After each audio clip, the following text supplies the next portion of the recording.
back to Dad Riffs, and today we're going to be working on Norwegian Wood by the Beatles. Okay, with the 2nd fret, and you're going to be doing a D-shaped chord. Even though it's technically an E, we're going to call it a D. And you're going to hammer on your pinky right here. Go to the pointer finger, open, and then pinky on the D string this time.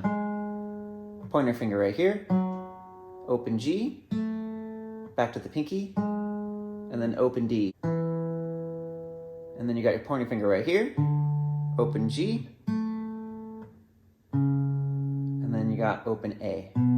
While you're doing all this, you're going to be doing the chord, of course. You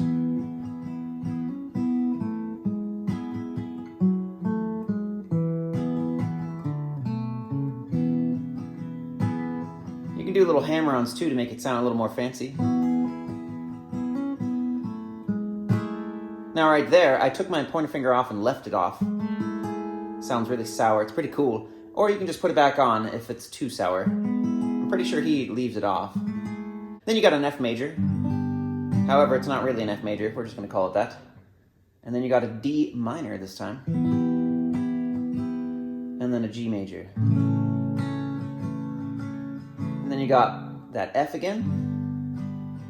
Back to that D minor. This time you're gonna go to an E minor. To an A major.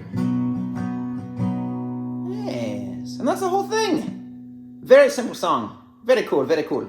Good luck, sir. Good luck.